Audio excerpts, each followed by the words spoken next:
حضرت نافع بن عتبہ رضی اللہ عنہ سے مروی ہے کہ جناب رسول اللہ صلی اللہ علیہ وآلہ وسلم نے ارشاد فرمایا، تم لوگ جزیرہ عرب والوں سے قتال کرو گے اور اللہ تمہیں ان پر فتح عطا فرمائے گا، پھر تم اہل فارس سے جنگ کرو گے اور اللہ تمہیں ان پر بھی فتح عطا فرمائے گا، پھر تم رومیوں سے جنگ کرو گے، اللہ تمہیں ان پر بھی فتح عطا فرمائے گا، اور پھر تم دجال سے جنگ کرو گے اور اللہ تمہیں اس پر بھی فتح نصیب فرمائے گا۔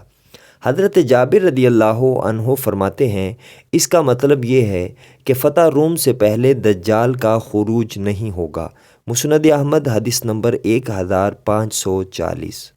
حضرت سعد رضی اللہ عنہ سے مروی ہے کہ ایک مرتبہ نبی پاک صلی اللہ علیہ وآلہ وسلم نے صحابہ کرام رضی اللہ عنہم سے مخاطب ہو کر فرمایا، کیا تم میں سے کوئی شخص اس بات سے عاجز ہے کہ دن میں 1000 نیکیاں کما لے؟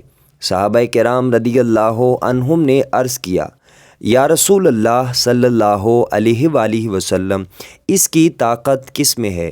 نبی پاک صلی اللہ علیہ وآلہ وسلم نے فرمایا، 100 مرتبہ سبحان اللہ کہہ لیا کرے، اس کے نامہ اعمال میں 1000 نیکیاں لکھ دی جائیں گی اور 1000 گناہ مٹا دیے جائیں گے۔